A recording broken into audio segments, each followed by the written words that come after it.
Not shaking, rolling. Like the building has decided for 6 seconds that it is not a building at all, it's a ship, and the ground beneath Tokyo is the ocean. A woman grips her kitchen counter. Dishes are sliding off shelves that have never moved in 12 years.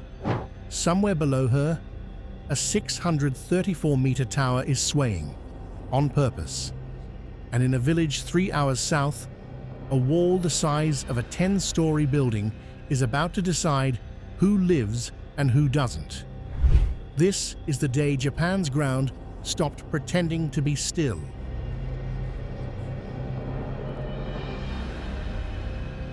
Japan is the most seismically violent country on Earth that isn't falling apart. 4 tectonic plates grind beneath it. It absorbs roughly 10% of the entire planet's earthquake energy every single year. And yet, disaster death tolls here are among the lowest of any developed nation on Earth. That's the contradiction, a country built on ground that never stops moving, somehow refusing to collapse. Here's the promise. By the end of this video, you'll understand the secret hiding inside a 1,400-year-old wooden tower. A secret so effective, modern engineers copied it centuries later without fully admitting they'd stolen it from monks. But we're not getting there yet.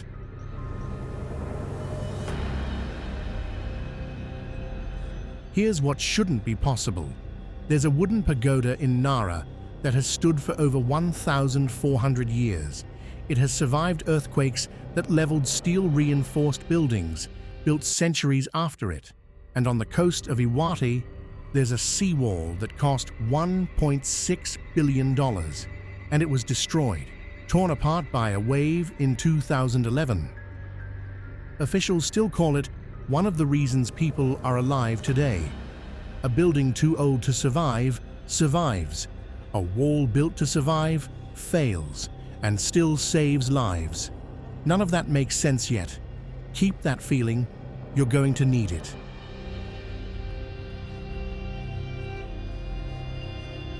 July 28th, 2026, 4:47 in the morning, a magnitude 7.1 tears through Kumamoto Prefecture, level 7, the maximum reading on Japan's intensity scale, a level so violent it means you cannot stand, cannot walk, cannot do anything but hold on to something and wait. Streetlights snap. A gas line ruptures 2 blocks from a hospital. Rescue crews arrive before the dust settles, working with their hands in gaps between concrete slabs, calling out names into spaces barely wide enough for a flashlight beam. Emergency broadcasts had already gone out before most people finished waking up. Trains braked automatically mid-track. Gas lines shut themselves off, block by block, cutting the fires before they could start. The same fires that turned 1923 into a mass grave. None of that happens by luck. It happens because someone, decades ago, decided this exact morning was inevitable and built for it in advance.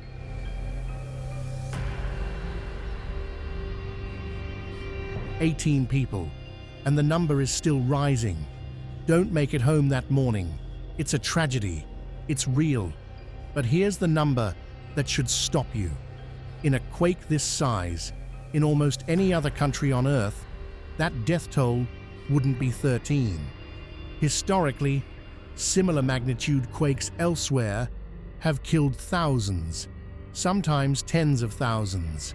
Something in Japan is absorbing the difference. Something built into the ground itself and into the buildings standing on top of it. We're about to find out what.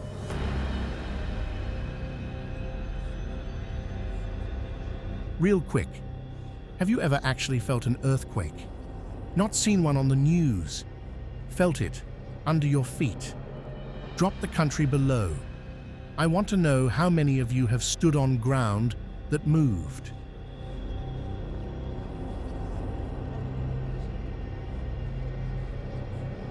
Eurasian, and the North American.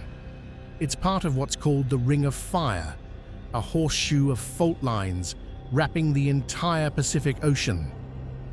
90% of the world's earthquakes happen somewhere along that ring. Japan isn't near the edge of it.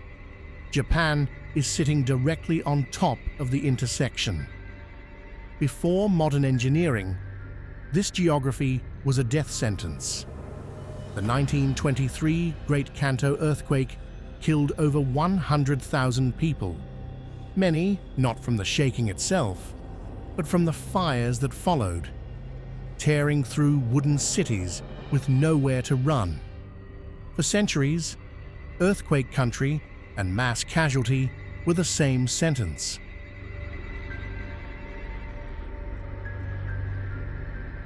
So Japan made a decision most countries never had to make.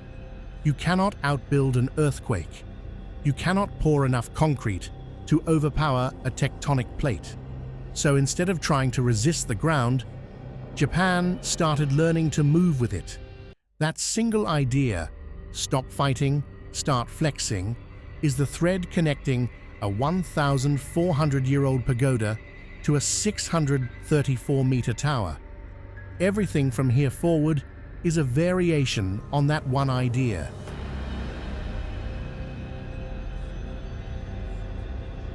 Look at Tokyo's Skytree. At the base, it's a triangle.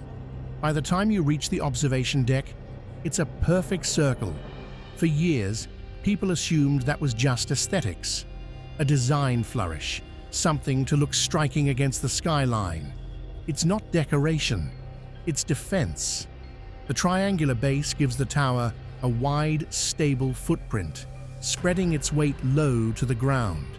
But as it rises, the shape smooths into a circle, because a circular cross-section distributes seismic stress evenly in every direction. A square or triangular tower concentrates stress at its corners. Under enough force, corners are where things crack first, and buried in the tower's spine is a 375-meter central shaft, a shinbashira in Japanese, a pillar that moves independently from the outer frame, absorbing and cancelling out vibration like a shock absorber built into the building's skeleton. The tower doesn't resist the shake, it negotiates with it.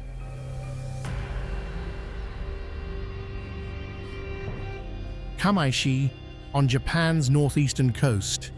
In the early 2000s, the city finished building one of the most expensive seawalls on Earth. $1.6 billion, nearly 2 kilometers of concrete, rising almost 10 meters out of the water. In March 2011, a tsunami hit it, and the wall lost. Water poured over the top. Sections collapsed.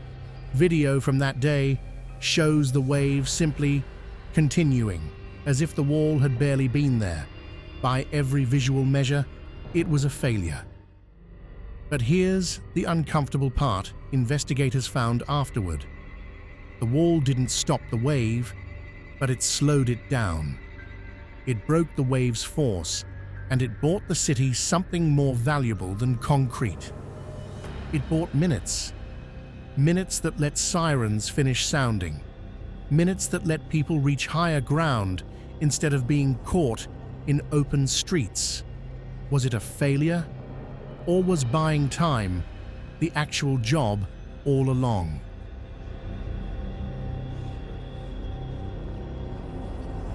So here's where we are. A tower that bends instead of standing rigid.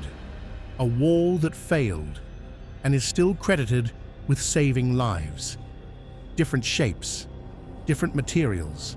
Same underlying question we started with. How does anything survive ground that refuses to stay still? The answer isn't a stronger material. It's a completely different relationship with force itself.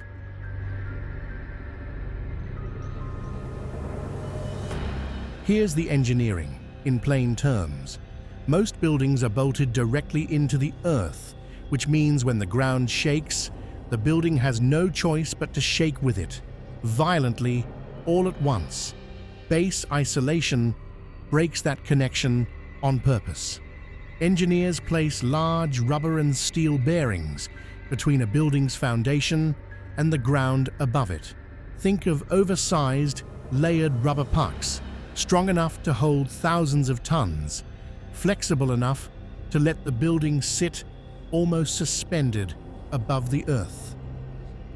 When the ground jolts, the bearings absorb and stretch, letting the building sway slowly and gently instead of snapping violently.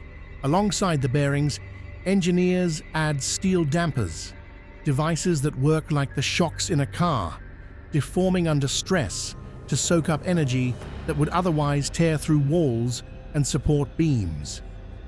The result, during a major quake, people inside a base-isolated building often report barely feeling anything beyond a slow, rolling sway, while unprotected buildings nearby are cracking. The building isn't fighting the earthquake, it's floating above it. That's a satisfying answer. It is not, however, the real answer. Not yet.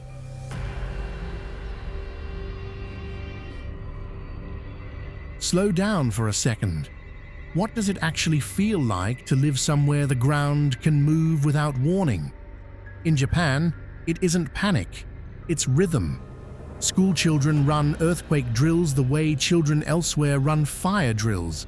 Calm, practiced, almost bored by repetition. Convenience stores stock emergency water as routinely as they stock instant noodles. Phones buzz with an early warning system seconds before shaking starts. Not enough time to escape, but enough time to duck under a table, step away from a window, brace.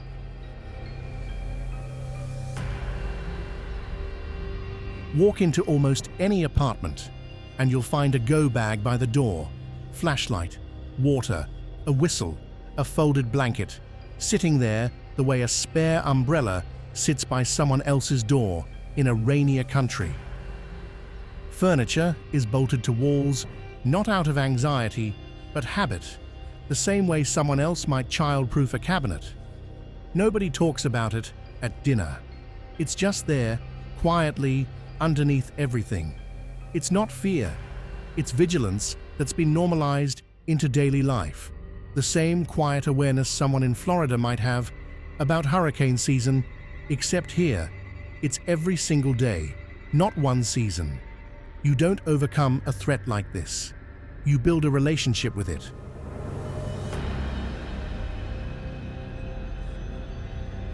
Now, the origin story of that floating building idea.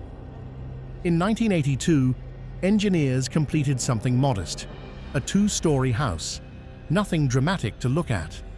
But underneath it sat some of the first rubber isolation bearings ever installed in a residential building in Japan.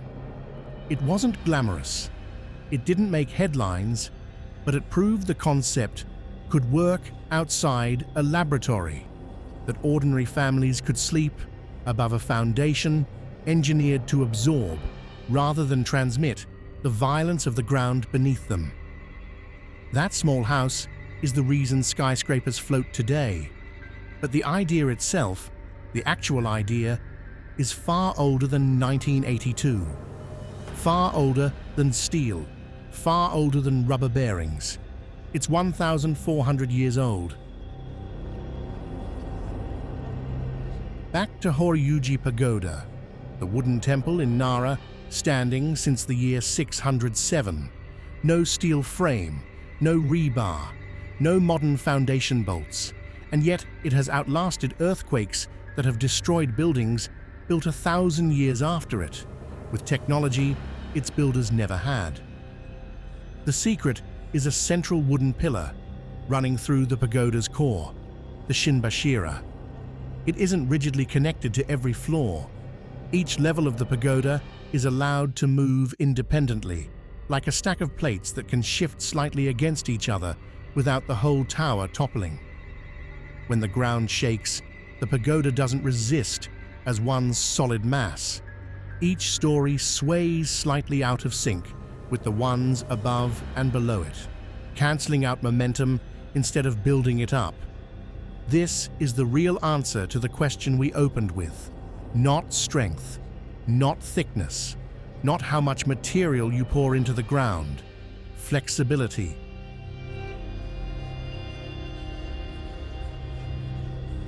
The rubber bearings under Yachiyo-dai House. The Shinbashira inside Tokyo Skytree. The independently moving floors of a 1,400-year-old wooden temple. Different eras, different materials, the exact same idea, discovered by monks centuries before anyone had a word for seismic engineering. Japan didn't invent a way to beat the earthquake. It learned, over 1,000 years, how to move with it instead.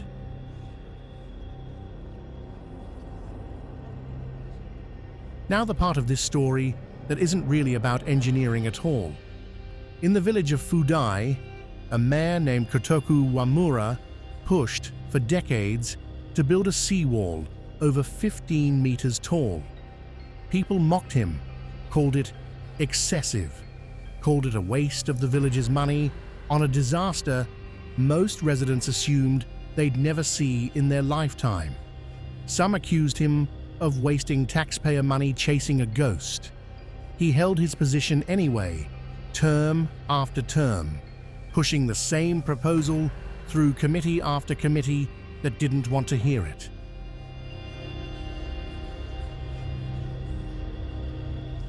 He built it anyway. In March 2011, the tsunami hit Fudai. The wall held.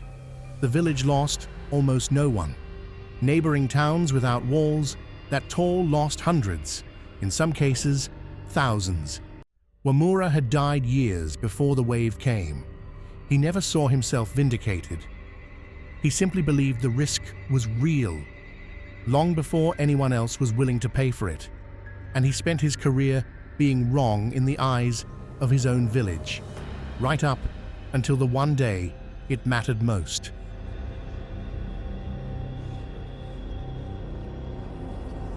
This protection has never been free, and it's worth saying plainly. The Yamba Dam displaced villages for over 40 years during construction and planning. Entire communities uprooted, waiting decades to see if the trade-off was worth it. Seawalls, in places that built them, have blocked ocean views some families held for generations, physically dividing towns from the water they grew up beside. Safety at this scale is never just concrete and rubber. It's people giving something up, a view, a home, decades of their life, so that other people, often strangers they'll never meet, get to survive something that hasn't happened yet.